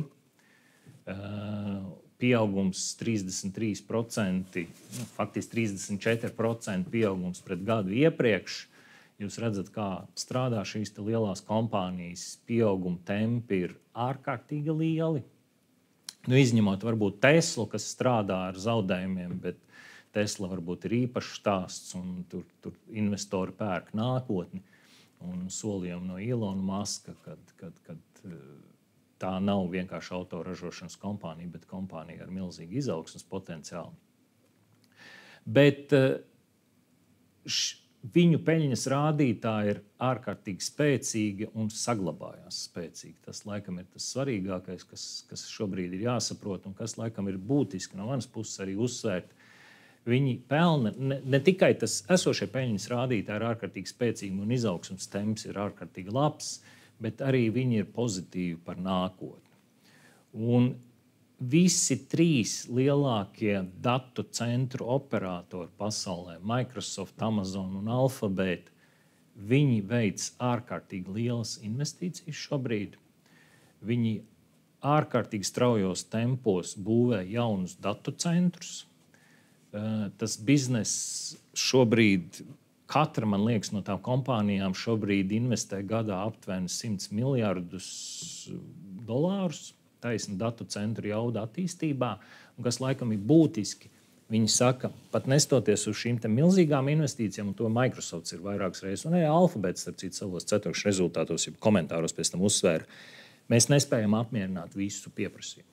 Pieprasījums pēc tām datu centru jaudām pārsniedz mūsu spējas būvēt tos datu centrus, un tādēļ viņu redzējums par nākotni ir joprojām pozitīvs. Un tas ir iemesls, kāpēc investori joprojām ir gatavi, neskatoties uz to milzīgo peļņas izaugsmes tempu, gatavi maksāt augstu cenu par katru no šī uzņēmuma akcijām. Piemēram, jūs redzat, ja ņemam vērtīgāko pasaules kompāniju Nvidia, šobrīd viņa ceturksnī nopelna 26 miljardus. Ja mēs to ekstrapolējam uz 4 ceturkšņiem, tad viņi tagad aug ar tempu gandrīz 100 miljardi gadā. Kopējais peļņas līmenis 100 miljardi gadā. Tad par šiem 100 miljardiem tirgus šobrīd ir gatavs, ja investori ir gatavi maksāt 4,3 triljonus. Un tā ir augsta cena par to vienu akciju, par to uzņēmumu. Un, protams, uztraukums ir, cik pamatot un cik ilgtspējīgi ir šī izaugsme. Kompānijas vismaz tuvākos ceturkšņus saka, mēs redzam biznesu, nekādu sabremzēšanos pagaidām nejūtam. Pieprasījums ir milzīgs. Bet, kā jau Dainis teica, un arī ne tikai ekonomisti ir piesardzīgi, arī virkni investīciju stratēģi saka, ka iespējams, un ar lielu ticamību ir iespējams, ka tie kapitāla ieguldījumi, kas šobrīd tiek tur veikti datu centros un viss, kas saistīts ar mākslīgā intelekta sistēmām un sistēmu attīstību, viņi visi sevi nespēs atpelnīt. Tur tagad ir cilvēki, analītiķi, kas prognozē, laikam pēdējais cipars bija no Morgan Stanley, ka tas kopējais kapitāla ieguldījuma apmērs varētu sasniegt 3 triljonus. Man liekas, Nvidia pati teica, ka 4 triljoni varētu būt. Par ko ekonomisti, par ko daudz investīciju stratēģi šaubās, ka vai būs tirgus, vai būs uzņēmumi šobrīd, kas spēs tos 4 triljonus atpelnīt. Vai viņi visi spēs sev atpelnīt. Ar katru dienu tas šaubu apmērs pieaug. Jo šobrīd, kas notiek? Microsoft jaudas pērk OpenAI. Proti tā kompānija, kas nav publiska, kuras vērtējums tiek lēsts aptuveni 500 miljardu apmērā, kuras šobrīd tiek finansēti no privāto akcionāru puses. Viņi šobrīd pērk Microsoft jaudas. Microsoft ir lielākais jaudu nodrošinātājs. Viņi arī pērk citus pakalpojumus no citiem datu centru nodrošinātājiem. Viņi investē šobrīd astronomisku naudu, lai attīstītu savu to ChatGPT risinājumu. Bet, protams, ieņēmumi viņa pusē, lai arī aug, nebūtu nav tik lieli, cik viņi šobrīd to naudu investē biznesa attīstībā. Un tā, protams, ir Microsoft peļņa, jo Microsoft nodrošina viņiem šobrīd to datu centru jaudu. Jautājums, cik tas ir ilgtspējīgi un vai šie milzīgie kapitāla ieguldījumi sevi spēs atpelnīt. Bet tuvākos ceturkšņus skatoties uz priekšu, vairums analītiķi, tā skaitā arī mēs esam optimistiski par IT nozari, saglabājam neitrālu līdz pozitīvu redzējumu investīciju portfeļos, aktīvi risku nost neņemam. Kaut kādu nopietnu korekciju šobrīd nav pamats sagaidīt, ja tev nozara aug ar tempu 30 un vairāk procentu gads pret gadu. Viena tēma, kas šogad ir sevi tā kā parādījusi un par ko daudz ir runāts, ir zelts. To droši vien ir daudz pamanījuši investori. Zelta cena šogad ir dolāra izteiksmē 40. Pēdējais cipars 40% ir pakāpusies dolāra izteiksmē. No eiro izteiksmē visi tie cipari ir pa 10% jāņem nost. Un, protams, zelta cenas kāpums šogad ir būtiski apsteidzis akciju tirgus atdevi. Gan S&P 500 indeksa līmenī, gan arī plašāku attīstīto valstu akciju tirgus indeksa MSCI World līmenī. Un tad, protams, jautājums, kas notiks tālāk ar to zeltu. Līdz šim tie populārākie iemesli, ko es esmu dzirdējis, tam zelta cenas kāpumam, ir, protams, uztraukums par ASV valsts politiku un finansēm, milzīgais budžeta deficīts, Trumpa jaunais skaistais likums, uztraukums par ASV dolāru kursu, vai cik tas kurs būs stabils un vai nebūs nopietnāk kritumi. Tarifu kari, protams, zemāks procents no centrālo banku puses. Tiek minēti kā tie galvenie iemesli tam zelta cenu kāpumam. Arī centrālās bankas strauji augošajās valstīs pērk zeltu. Tā kā virkni iemesli tiek minēts, bet, protams, nevienu konkrētu tādu skaidru izskaidrojumu. Viens konkrēts skaidrs izskaidrojums, protams, tam zelta cenu kāpumam nav. Un tad jautājums, ko darīt investoram, tiem, kuri interesējas par zeltu. Viena lieta, kas jāņem vērā un kas man palīdz, kad es parasti skatos un arī runāju ar kolēģiem par to zeltu, ilgtermiņā tā ieguldījumi zeltā ir bijuši līdzvērtīgi vai pat sliktāk ieguldījumiem akcijās. Un tad vairāk tas zelts vai akcijas ir, ja skatās no tāda ilgtermiņa ieguldījuma perspektīvas, ir kā tu skaties uz pasauli. Zelts vairāk varbūt der cilvēkiem, kas pēc dabas ir pesimisti un vairāk uz nākotni skatās ar bažām un nenoteiktību. Akcijas ir vairāk cilvēkiem, kas skatās optimistiski. Akcijas, it sevišķi, ja tu nopērci kā investors tādu plašu akciju tirgus indeksu kā S&P 500 vai MSCI World, tu nopērci faktiski pasaules ekonomiku. Tie ir kompānijas, kas ražo preces, pakalpojums, kas mums ikdienā ir vajadzīgi, ko mēs lietojam un lietosim vēl daudzus gadus. Protams, viņi domās jaunus pakalpojumus, izdomās jaunus produktus, un tā ekonomika augs un attīstīsies. Un, ja tu esi optimists un skaties, ka tā ekonomiskā izaugsme ilgtermiņā turpinās augt, attīstīties, būs progress, būs jauni produkti, būs jauni pakalpojumi, protams, tās akcijas ir interesantāks ieguldījums. Ja tu esi vairāk piesardzīgāks, iespējams, tas zelts portfelī tev dod kaut kādu psiholoģisko komfortu. No akciju tirgiem pāriešu mazliet pie obligācijām. Jaunākie notikumi ir tādi, ka Federālo rezervu sistēma pat septembrī samazināja bāzes procentu likmi par 0,25 bāzes punktiem. Šobrīd bāzes likme Amerikā ir 4%. Kā jau Dainis teica, ECB septembrī nesamazināja, nekādus solījumus vairāk nedod. Faktiski es arī piekrīstu, ka visticamāk ir vismaz tuvākam gadam vai tuvākiem ceturkšņiem ir diezgan ar augstu ticamību sagaidīt, ka ECB likmes apzināšana tālāk vairs nebeigs. Jā, mūsu ekonomisti šobrīd vēl sagaida, ka varētu būt viens samazināšanas solis šogad decembrī, visticamāk, līdz gada beigām par 0,25% punktiem, bet es lielu ticamību tam nepiešķirtu. Vismaz vērtspapīra tirgus, jūs redzat, visas Eriboru likmes sākot no 3 mēnešu līdz 12 mēnešu, kā arī Vācijas divgadīgā likme, visi šobrīd ir konverģējušies uz 2%, kā tirgus šobrīd diezgan ar augstu ticamību sagaida, ka tā bāzes likme Eirozonā 2% būs. Un zemāk ECB pagaidām vismaz neies. Lielāka nenoteiktība ir par Ameriku, protams. Bet pirms es aizēju varbūt vēl par Amerikas centrālo banku runājot, mazliet pakomentēt par ilgtermiņa likmēm. Lielas izmaiņas ilgtermiņa likmēs nav. Neskatoties uz visu drāmu, tarifi, Amerikas budžeta likums, jaunais uztraukums par to, ka investori no Amerikas muks prom un tāpēc ilgtermiņa procentu likmes Amerikā kāps, faktiski ir radījuši tikai kaut kādas svārstības, un Amerikas likme virs tiem 4% joprojām atrodas tajā pašā plus-mínus līmenī, kur bija iepriekšējo 2 gadu laikā. Nedaudz augstāk varbūt virs pēdējo 2 gadu vidējā pakāpusies Vācijas 10-gadīgā likme, tā ir tā zaļā līkne attēlā pa kreisi. Laikam interesantākais, kas ir noticis, un vēl šorīt arī paskatījos uz Refinitiv monitorā, Itālija par pāris punktiem ir paslīdējusi zem Francijas 10-gadīgās likmes. Tā kā Itālija tagad ir jau kļuvusi vismaz investoru skatu punktā drošāka nekā Francijas obligācija, Francijas valdības obligācija. Abas divas tās likmes šobrīd ir plus-mínus ap 3,5% gadā. Ienesīgi no šīm 10-gadīgajām obligācijām 3,5% gadā. Kas arī bija interesanti, sevišķi tagad, ņemot vērā, ka Francijas valdība krita. Interesants fakts ir noticis tas, ka pat dažu franču uzņēmumu, korporatīvo uzņēmumu obligāciju ienesīgums bija zemāks nekā Francijas valdības ienesīgums, kas arī ir tāds unikāls situācija parasti, jo parasti uzņēmumi, kas darbojās konkrētajā valstī, nevar būt mazāk ienesīgi šo uzņēmumu obligācijas nekā valsts obligācijas. Tad Francijā šobrīd tas ir.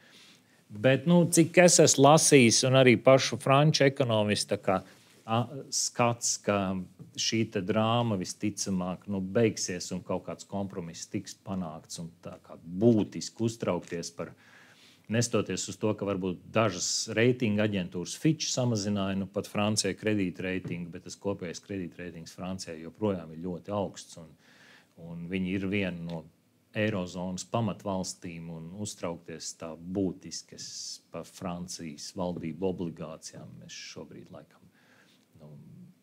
neteikt, ka vajadzētu to darīt. Korporatīva obligācija pusē arī pēdējo 3 mēnešu laikā nekāds būtisks notikuma nav. Varbūt ir nedaudz sarikušas riskanto obligāciju ienesīgumu, pateicoties tam, ka joprojām turpina samazināties riska prēmijas obligācijām. Tās ir sasniegušas vēsturiski ļoti zemus līmeņus, bet kopumā situācija korporatīvu obligāciju frontē ir ārkārtīgi mierīga. Investori nav nobažījušies, uztraukumi par nākotni nav, jo gan investīciju kredītreitingu obligāciju riska prēmijas, gan spekulatīvu kredītreitingu obligāciju riska prēmijas. Tas arī ir tāds labs indikators, kas diezgan jūtīgi reaģē uz kaut kādām būtisku pasliktinājumu ekonomiskās izaugsmes izredzēs. Šobrīd šīs prēmijas neko tādu nesignalizē. Bailes, kad varētu pieaugt bankrotu skaits starp uzņēmumiem, nav. Investori ir tiešām ļoti mierīgi. Un atgriežoties pie Federālo monetāros komitejas lēmumiem un nākotnes redzējumiem, kas laikam būtiski ir uzsvērt, un šis ir tas, ko arī Dainis teica, parādās pirmās, es negribētu teikt plaisas, bet varbūt arī varētu teikt plaisas vai tādi kā brīdinājumi signāli, ka nav viss labi Amerikā. Un tas laikam būtiskākais, kam investori šobrīd pievērš uzmanību, kaut arī reakcija ir pretēji tam gaidītam, nodarbinātības rādītāji Amerikā pasliktinās. It sevišķi vasarā pasliktinās, izveidoto jaunu darba vietu skaits tuvojas nulē šobrīd Amerikā jau. Ja iepriekšējos gadus vidēji gāja tur ar tempu 150–200 tūkstoši jaunu darba vietas mēnesī, tad tagad ir pietuvojies jau pie nulles. Turklāt arī pārskatīti tiek iepriekšējo mēnešu cipari uz leju. Tā kā tās tendences nav labas. Un tas ir, protams, viens no faktoriem, kam pievērš uzmanību Federālo rezervu sistēmas monetārā komiteja. Un tas arī bija viens no tiem argumentiem, ko viņi izmantoja, kāpēc procentu likmes tagad septembrī tika samazināts. No otras puses, Atlantas Federālo rezervu sistēmas prognoze par ASV 3. ceturkšņa izaugsmi, IKP izaugsme šobrīd iet ar tempu 3,3% gadā. Un inflācija arī ASV šobrīd negrib atgriezties pie 2% līmeņa. Un pēdējo mēnešu laikā to varbūt tajos attēlos zaļā un melnā līkta rāda, tad mazliet kāpiens ir uz augšu. Šobrīd atrodas pie 3%. Nav 2%, kā ir Eirozonā un kas būtu arī Amerikas, kas arī ir nosprausts kā Amerikas centrālās bankas mērķis. Tā inflācija šobrīd ir augsta. Un tāpēc tā Federālā monetārā komiteja šobrīd ir Federālā rezervu sistēmas monetārā komiteja starp diviem akmeņiem. No vienas puses ir pasliktināšanās nodarbinātības rādītājos, jo tas ir viens no mandātiem, kas viņiem ir jāseko, lai būtu stabila nodarbinātība. No otras puses ir pietiekoši spēcīga izaugsme, ārkārtīgi augsti un kāpjoši un pozitīvs noskaņojums, optimistisks noskaņojums finanšu tirgos, akciju tirgos, un inflācija saglabājās pietiekoši augsta, kas ir 3%. Nestoties to, ka viņa prognozes ir vērstas uz leju, un viņi sagaida, ka inflācija Amerikā samazināsies. Un tas ir visticamākais scenārijs, bet šobrīd tie faktiskie rādītāji nav labi. Un tas neļauj īsti spriest par to, kāds būs nākotnes procentu likmu līmenis. Un to laikam vislabāk rāda šis attēls. Ko tas attēls rāda? Ka katrs no monetārās komitejas locekļiem izsaka savu prognozi, kur viņš kā cilvēks redz bāzes procentu likmi Amerikā turpmākos gadus. Ilgtermiņā, tuvākiem gadiem un ilgtermiņā. Un tā laikam būtiskākais ir skatīties uz tiem diviem pēdējiem stabiņiem, kāda ir tā prognoze ilgākā periodā attiecībā uz nepieciešamo bāzes procentu likmu līmeni Amerikā. Izkliede ir milzīga. Daži uzskata, ka nav nepieciešams procentu likmu samazinājums vispār, kamēr daži uzskata, ka tas pamatotais līmenis ir 2%. Vēsturiski skatoties, tāda izkliede liecina par to, ka ir ārkārtīgi liela nenoteiktība par to nākotni, par ekonomisko nākotni. Ka nav vienprātības par to, kādam būtu jābūt tam pamatotam bāzes procentu likmu līmenim. Vienīgais, kas lēc ārā, ir to es arī ar sarkanu aplīti apvilku, ir jaunais Trumpa nominants Stefans Mirants, kurš, protams, ir balsojis atbilstoši gaidām, un arī pēc tam pats Bloomberg intervijā atzina, ka jā, tas ir viņa balsojums, ka viņš uzskata, ka Amerikā procentu likmēm ir jābūt krietni zemākām, jo tarifu ietekme viņa prāta nebūs būtiska, un tas lielu ietekmi uz inflāciju neatstās. Bet kas laikam ir būtisks, un tas arī bija viens no jautājumiem, kas tika uzdots piesakoties uz semināru, kādas ir izredzes vai varbūtība, ka Trumpam izdodas caur jauniem nominantiem pārņemt Federālo rezervu sistēmu savā kontrolē.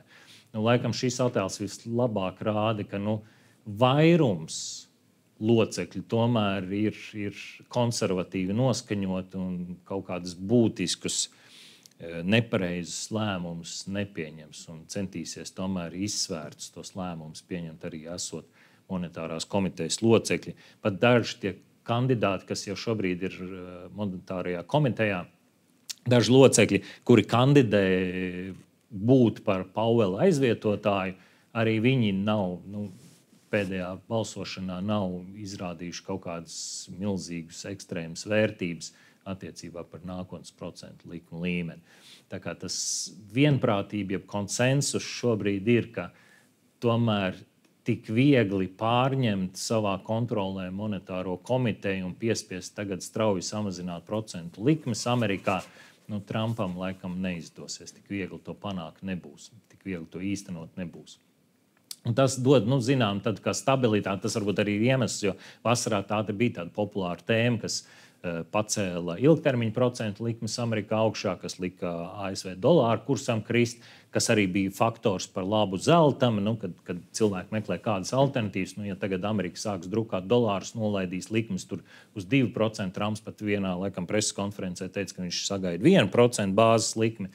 Ja tas nerealizēsies, tad varbūt arī tām pārējām likmēm, kas vasarā, pārējiem indikatoriem, kas vasarā bija palēkušies augšā, vajadzētu atkal normalizēties. Tas varbūt arī izskaidro, kāpēc tas kurs atkal atgriezies pie 1,17, kāpēc ilgtermiņa likmes ir atgriežušās pie 4% līmeņa Amerikā, un tirgi tā kā ir normalizējušies, ka tik ātri un viegli sagaidītās zemākas procentu likmes Amerikā nebūs. Kas ir jāņem vērā un kāpēc varbūt es tik daudz laika veltu šim stāstam par to Ameriku, jo Amerikas ekonomika ir lielākā un tam procentu līmenim, kas ir Amerikā, ir nozīme uz visu pasaules vērtspapīru tirgu. Un publikācijām par inflāciju, turpmākām publikācijām par inflāciju Amerikā, publikācijām par bezdarba rādītājiem, tie būs tie indikātori, kas šūpos vērtspapīru tirgu.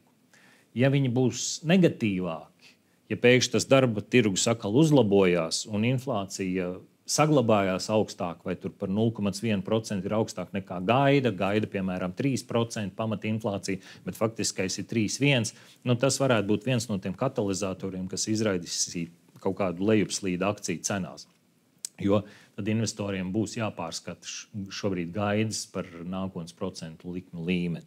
Konsensus šobrīd ir tā skaitā arī mūsu prognoze, ka ASV Federālo rezervu sistēma vēl samazinās bāzes procentu likmi par 2 2 reizes, ja proti 50 bāzes punktiem. Jā, šīs ir tās mūsu jaunākās vērtspapīru tirgus prognozes. Man liekas, 16. septembrī, SEB oficiālais tirgus redzējums.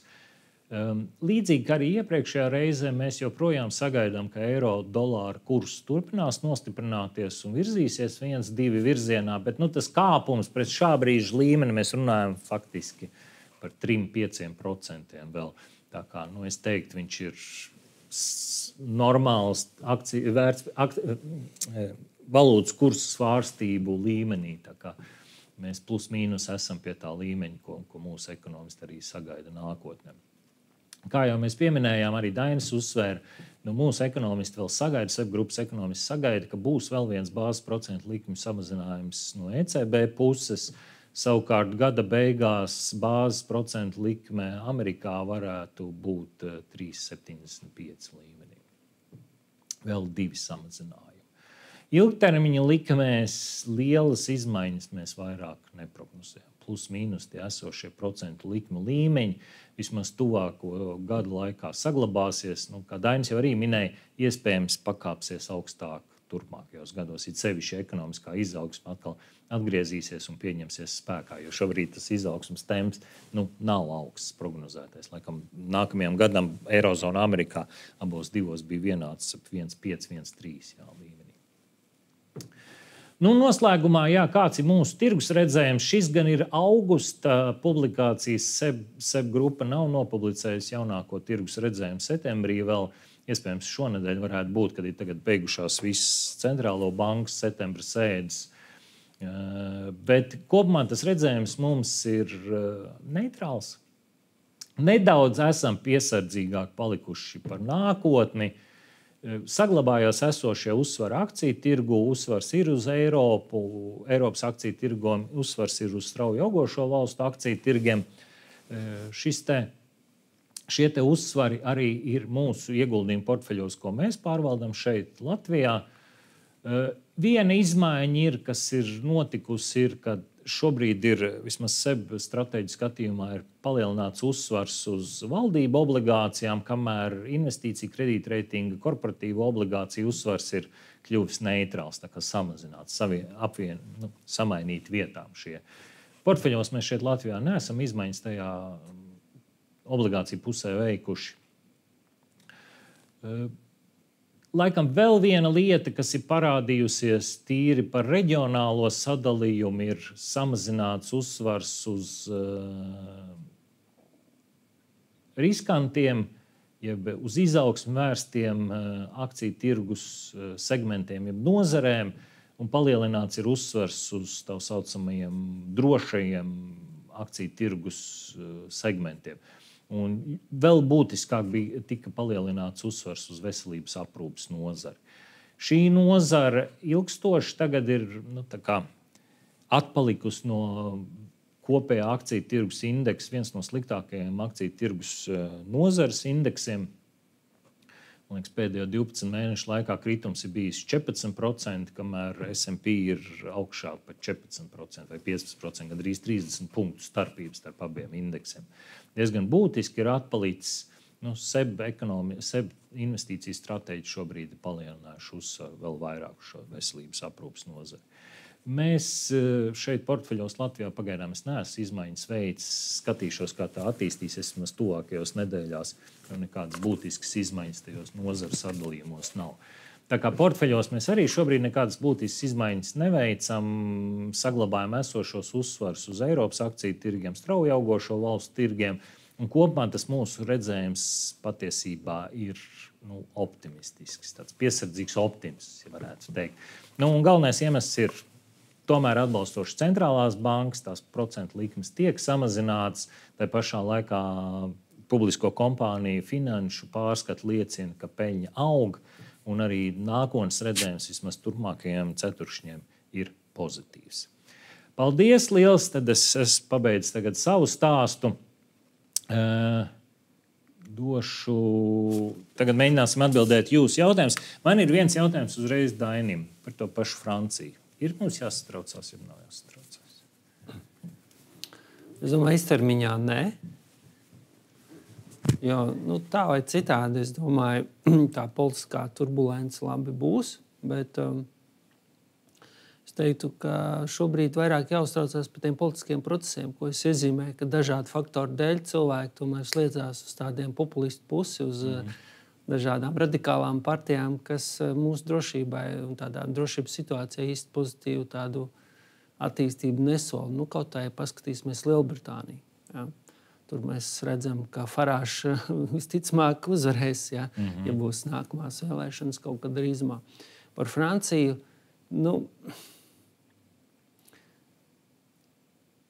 ilgākā termiņā tas viss var radīt politisko nestabilitāti, ja? Jo ir skaidrs, ka ja viņi pēdējo reizi plus mīnus sabalansētu budžetu ir redzējuši 75. gadā, ir skaidrs, ka izaugusi cik paudzes jau, kas, ja tā teikt, lietas liekas normāls. Un, ja tu kaut ko mēģini mainīt tajā visai, tā ir liela pretestība. Līdz ar to ir skaidrs, ka tas viss tādā ilgā termiņā radīs problēmas. Īstermiņā, labi, lai kādi tie būtu risinājumi, piemēram, ja? Viņi, teiksim tā, pasauli no tā nesabruks. Kaut kā mēs redzam, ka Amerikas lielie milzīgie parādi, ja, visas skaistās tās tēzes. Īstermiņā tas, ko tas maina, tādā ziņā neko tūlītē nemaina. Bet ilgākā termiņā tās problēmas sakrājās. Viņas kaut kādā mērā agrāk vai vēl liks just. Ja, viņas kaut kad izpaudīsies. Un es domāju, Francijā, neskatoties, ka tas viss šobrīd ir, kas tad būs, bet kas tad var īsti tāds notikt. Ja? Tikai šobrīd caur šo politisko nestabilitāti. Viens te jautājums arī, tagad atgriežoties pie Latvijas, skatos, ir klients arī prasījums. Tas bija arī mans jautājums. Arī rādītās līknes, nav iepriecinoši. Arī mūsu tā parāda nasta visu laiku Latvijā aug. Vai nav pārāk liels, jebkurā brīdī tas būtu pārāk liels? Vai arī mēs to nepieļausim un būs kaut kādas izmaiņas nodokļu politikā? Teicu, labi, šim gadam nebūs, gaidīsim vēlēšanas, bet ko mēs varam sagaidīt nodokļu politikā Latvijā? Lai to parādu apmēru ierobežot, ja izaugsmi ierobežot. Bija tāds pētījums, kas savulaik teica, mēs tā visu laiku pieturamies pie tiem 60%, ka tas būtu kaut kāds maģisks. Tas māstrīgs. Jā, bet pēc būtības bija arī vērtējums, ka tādas līmeņa, vidēja līmeņa attīstības valsts, viņām tas slieksnis, kad ir, kad sāk tiek uztverts tirgos, ka tas jau ir riskants līmenis, ir zemāks. Un tas ir kaut kur tik vērtēts, ka tas varētu būt, teiksim, ja es pareizi atceros, kaut kādi 50 punkti, kas mēs esam profesi. Jā. Kad jau pārējot, tev jau tā ticība sāk jau, kā teikt, zem jautājuma zīmes pakļūt. Līdz ar to ir skaidrs, ka, un it īpaši ņemot, piemēram, atcerēsimies, ka šobrīd viena no tādām arī parāda, teiksim, kopības, jeb pulciņa valstīm ir Spānija. Vai ne? Bet atcerēsimies, pirms globālās finanšu krīzes mēs bijām līdzīgi. Ko tas nozīmē? Ka tas parāds, ja viņš ļoti ātri uzaug. Ja? Viņu ļoti grūti nokontrolēt no pieauguma. Līdz ar to jādara viss, lai viņš nepieaugtu. Un šīs pārliek lielā sloga likšana, viņi ir riskanti. Viņa vienā mirklī mēs redzam, ka tie paši šobrīd aizdevēji ļoti ātri koriģē. Ja? Mēs šķiet, arī šodien bija ziņa par Francijas kārtējo attiecībā ziņas par to, ka otra laikam kredīta aģentūra pārskatītu šo reitingu. Ja? Kas nozīmē to, ka tās korekcijas var būt ļoti straujas. Bet tai pašā laikā no otras puses arī jāsaprot kaut kādā mērā, arī jāpieņem, kādā kontekstā mēs atrodamies.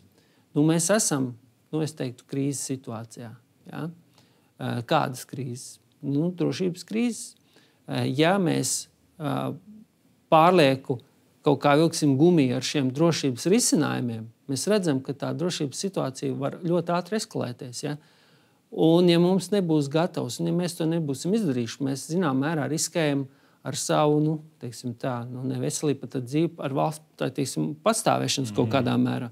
Līdz ar to tas varbūt ir tas pamatots arī arguments, kādēļ varbūt mums vajadzētu jāizdara viss, lai mums to nodrošinātu.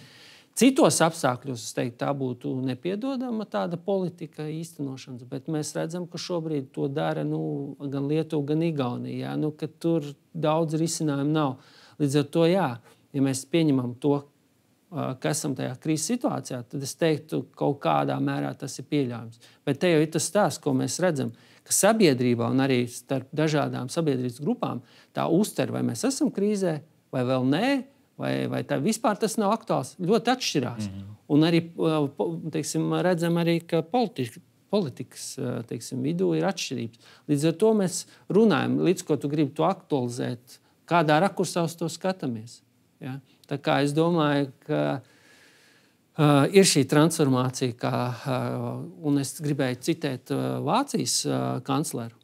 Un es teiktu, ka tas attiec ne tikai uz Franciju, tas attiecas uz visu Eiropu un, diemžēl, arī uz mums, kur vēl neesam nokļuši Vācijā. Bet tā ideja mums ir kaut kādā mērā skaidra. Arī attiecas uz mums, respektīvi, ka tas ekonomikas modelis, kas ir šobrīd, viņš to domāja attiecībā uz Vāciju, nav spējīgs pacelt to sociālo sistēmu, kas ir izveidota. Līdz ar to Francijai, Vācijai tas pagrieziens vēl ir veicams. Un mums kaut kādā mērā tas arī jāapzinās, ka daudzas lietas mēs vienkārši nespēsim to panākt, ko mēs esam postulējuši. Un tagad, diemžēl, ko mēs ar daudz runājam, ka ir tās lietas, kas vienkārši jānovirz citām lietām. Ja? Ko arī Trumps saka, jums jāmaksā par savu drošību vairāk. Uz kā rēķina? Mums būtu jāgatavojas tad augstākiem nodokļiem. Šeit ir tas stāsts, ja mēs darām, un mums zināmā mērā jābūt indikatīvi tajā virzienā, ka mums šie izdevumi drošībā jāpārvirz. Mēs redzam, ka ne sabiedrība lielos vilcienos nav gatava, un nav arī tādi politiķi, kas šobrīd teiksim, to tā, pastāstīt un spētu aizvirzīt, ka mēs nevaram palielināt tādos tempos sociālajām jomām. Ja? Mēs redzam šobrīd, kā teikt, visu rolē zināmā mērā pēc vecās inerces, ja? Arī tajos valsts publiskajos termiņos. Tad tas nozīmē to, ka to slogu visu uzlikt tikai uz nākotni mēs nevaram. Un, ja mēs redzam, ka lietuvieši to izdarīja, igauņi 2 jau ciklus to izdarīja, jautājums, kā mēs to, vai mēs varēsim to izdarīt, nepaukstinot. Es, teiksim tā, drīzāk šaubītos. Lūk, te ir tas stāsts, kā es te nesen vienā, teiksim, sarunā aizdomājos, ka mēs esam tajā pasakā par tiem 3 eventiņiem. Tā ir mūsu izvēle, kā mēs gribam gatavoties tām lietām. Mēs varam domāt, ka mēs varam iziet ar salmu būdu, ja? Vai tomēr šeit ir tas variants. Ja? Tā kā tas scenāriji dažādi. Ja?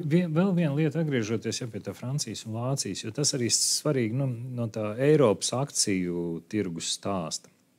Tas pozitīvisms par eiro bija, protams, tas Vācijas paziņojumi gan ieguldījumi infrastruktūrā, gan aizsardzībā. Bet cik liels risks ir, ja pārējie, tāpat Francija stagnē vai dabūt tur konsolidēt, ka tā Vācija var visu Eiropu izvilkt? Vai tas nav tā kā tās cerības uz to Vāciju uzliktas tik lielas, ka beigās viņi tomēr, lai arī milzīga ekonomika, tomēr visu eirozonu neizvilks? Jā, te arī jāskatās, kas ir, piemēram, interesants attiecībā uz to pašu Franciju.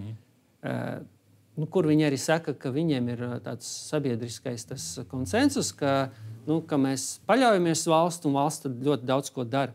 Bet, un tad mums bieži vien šķiet, ka Francijas ekonomika ir tāda, kā teikt, arī tāda nespējīga. Bet, ja paskatās tā produktivitāte, un arī, piemēram, kas ir šoks Angļiem, kā arī ar visu to dienvidnieku piestienu, viņi ir produktīvāki nekā tā Lielbritānija. Līdz ar to tur ir pietiekami daudz un arī konkurētspējīgi sektori joprojām. Un te, protams, arī stāsts par pasaules līmeņa firmas. Jā, tur tā lieta. Un te tas stāsts par to pirmais jautājums, ko es gribētu teikt. Jautājums, vai spēsim, mēs dzirdējām Lējienu, nesen konstatēja, cik procents no Draghi, tur 10. daļa laikam bija tikai ieviest. Ja mēs to Eiropas ekonomisko telpu tomēr nedaudz aktivizējam, lai tas iedotu grūdienu ne tikai Francijai, bet visai Eiropai. Šobrīd mēs redzam, kas ir Vācijā pozitīvi, kas bija pēdējās nedēļas, ka tomēr tās tendences, piemēram, tam pašam Volkswagenam ar e-auto tirzniecību, tur parādījās diezgan tādi optimistiski signāli, Ja, ka viņam tur pat pieaugums ir un tā tālāk, un arī, ko saka, ka tā autobūve, kur ir tas potenciāls, ja, ka tas vilciens kaut kur ir aizgājis, bet viņiem ir diezgan daudz finanses, kapitāla, lai mēģinātu to visu noķert. Tā kā tur es teiktu diezgan, neizskatās viss pesimistiski. Šeit es gribētu teikt, ir tas stāsts sekojošs. Pirmais, šī globālā vide, ar kādiem tirgiem, kur strādāt. Jo tas, ko tu arī iezīmē, tas pozitīvais stāsts vēl balstās tajā, ka ir tas pašreizējā kārtība, bet mēs jau galu beigās nezinām, kāda vienošanās būs starp ASV un Ķīnu. Tas viss vēl šobrīd ir tā kā... Un mēs redzam, ka ASV spiež mums lekt viņu laivā, respektīvi konfrontēt ar Ķīnu, no kā arī Eiropas ekonomika cietīs. Lūk, un līdz ar to es sācu arī vēl nākamais ir enerģijas jautājums, par ko mēs diezgan daudz runājam.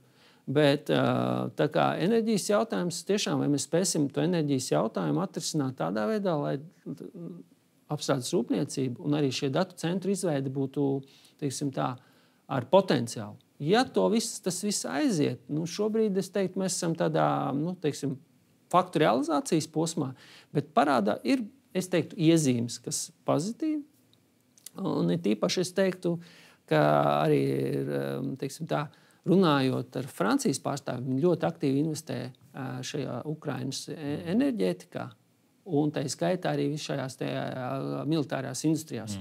Tā kā es teiktu, tas, ko mēs varbūt domājam tīri ar šauru šo industriju, parādās ļoti daudz indikatīvu, kas dos papildus citām industrijām. Ja? Tas pats tie visi Starlink alternatīvas. Ja? Tas viss ģenerē šobrīd diezgan lielu pieprasījumu, kas zināmā mērā tomēr var dot šo pienesumu, ko tu stāsti, piemēram, attiecībā par ASV lielajām kompānijām.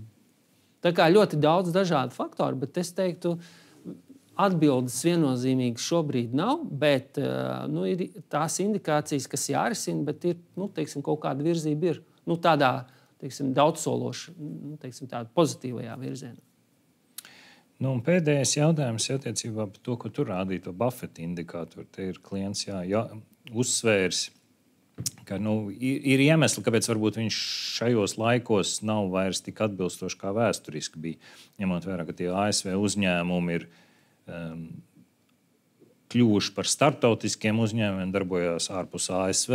Līdz ar to nav tikai tā, ka viņi Amerikas IKP būtu jāņem vērā, te būtu visi pasaules IKP jāņem vērā, rēķinot to Buffett indikātoru.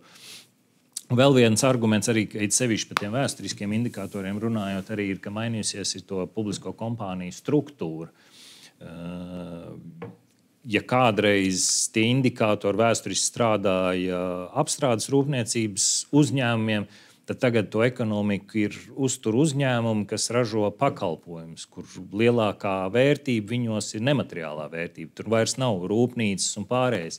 Un tas arī ir, varbūt nav gluži atbilstošs rādītājs. Proti, ir kaut kādi rādītāji, kas vēsturiski strādājuši, un šajos laikos vairs nestrādā. Un tad, laikam, vairāk mans komentārs par to Daņa grafiku ir, rādot, neeksistē tāds viens skaists indikators, kas tev pateiktu, tirgus ir pārvērtēts, nav pārvērtēts, būs korekcija, nebūs korekcija. Nav tāda. Tāpēc, ja mēs arī stāstam šos seminārus, tādēļ Dainis stāsta savu redzējumu, es stāstu savu redzējumu, es rādu to bildi maksimāli plašu un mēģinu savilkt tādu kā mozaīku kopā no visa tā, ko mēs redzam pasaulē. Un es teiktu, ka vismaz Dainis var arī man piebilst, bet kopumā vismaz nākamos 3 mēnešus es skatītos uz priekšu optimistiski. Nav pamats tagad gaidīt tādu būtisku lejupslīdi. Kaut kas slikts vienmēr var notikt. Tur Covid-2 jebkurā brīdī var uzplaiksnīt vai kaut kas neparedzams notikt.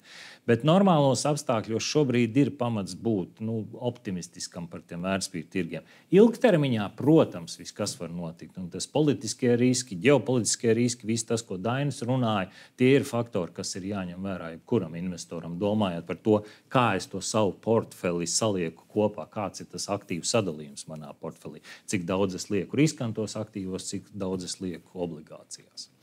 Šajā kontekstā es gribu teikt, bija savulaik, pirms neilga laika, tāds ne diskusija, bet vērtējums, analīze par to, cik tad lielie šie globālie uzņēmumi var augt. Nu, lūk, un tad tur bija dažādi tie vērtējumi, bet respektīvi, ka tas, ko es atceros, ka piemēram, tas pats Meta, viņi kaut kur tuvu piesātnējumi. Respektīvi, ir kaut kāds līmenis, ka tu globāli sasniedz, tu liekas, ka tu bezgalīgs. Mēs gan nav vairāk cilvēku, ko Facebookā. Tad marsiešiem jānāk. Tu sasniedz kaut kādu, tas bija šķiet 1,5 no globālā IKP, ja es pareizi atceros. Kaut tāds piesātinājums, ka tev rodas problēmas ar izaugsmi. Lūk, un tas, ko mēs redzam arī šobrīd, paskatāmies pēdējos mēnešus, tas pats Nvidia. Viņi tagad investēs Lielbritānijā datu centros. Viņi tagad investē, kur tur Oracle noslēdz līgumus ar Intel. Jā. Respektīvi, viņi meklē jaunus laukus. Viņi saprot, ka tā ekspansija nav bezgalīga šajā jomā. Un jautājums, vai šie līgumi, kas radīja atkal uzplaiksnījumus tirgos, vai viņi būs daudzsoli, sev peļņu nesoši. Un šī konfrontācija ar Ķīnu mēs arī redzam, ka tomēr Nvidia liels tirgus ir Ķīna. Bet mēs redzam arī, ka Ķīna šobrīd atkal dara visu, lai šo tirgu ierobežotu. Un tad jautājums, var piekrist, ka tas nav jāskatās tikai caur ASV ekonomikas prizmu, bet tas var būt kaut kādā mērā, ne triggers, bet tāds, kas var kaut kādā mērā šos procesus, ja tā var teikt, aizsākt. Citādiem sakot, šī globāla ekspansija, viņai arī ir kaut kādi limiti. Un vēl pēdējā lieta, kas var radīt, neteiksim stresus, bet šobrīd, kas bija interesanti, inflācija ASV tā kā bišķi ir augoša, bet viņa nav tik augsta kā bijusi. Un tika secināts, ka 85% visu šo tarifu ir uzņēmuši šie starpnieki. Jā. Līdz ar to šobrīd ir tā, varētu šķist, ka ir uzvara. Inflācija nav, tarifs ir ieviests, un to visu ir paņēmuši tā kā vidusmēra, un tikai neliela daļa aizgājis inflācijā. Bet jautājums, cik ilgi tas viss tā notiks? Kaut kādā brīdī tie uzņēmumi. Un kaut kādā mērā tas viss būs, un kaut kādā mērā tā korekcija būs, un līdzīgi arī attiecībā, kā tu teici, jā, viņi ir globāli uzņēmumi, bet mēs redzam, ka Ķīna tomēr norobežojās, un tā izaugsme, uz kā rēķina arī bija šiem ASV uzņēmumiem, viņa ierobežosies. Un tas piesātinājums un kaut kāds precedents arī būs no Eiropas. Līdz ar to arī tas, kā teikt, esošā tendence ekstrapolācija uz nākotni, kaut kādā mirklī, var sevi attaisnot, bet kaut kādā mirklī tas punkts būs, kur tas vairs tā neturpināsies. Tā kā ir ļoti daudz šie politiskie faktori, un tāpēc es arī pieminēju Trumpu, jo viņš kaut kādā mērā būs spiests kaut kādas lietas eskalēt, kas neapšaubām atsauksies ne tikai šo uzņēmumu, bet arī kaut kādu nozaru izaugsmes un arī peļņas prognozēs. Lielas paldies, Daini! Paldies visi, kas mūs klausījās. Es jautājumiem, ko man kolēģi ir sasūtījuši, esam centušies visus atbildēt. Paldies, ka mūs klausījāties. Nākamo semināru mēs plānojam decembrī klātienē. Gaidīsim jūs visus uz redzēšanos. Uz labu! Visu labu!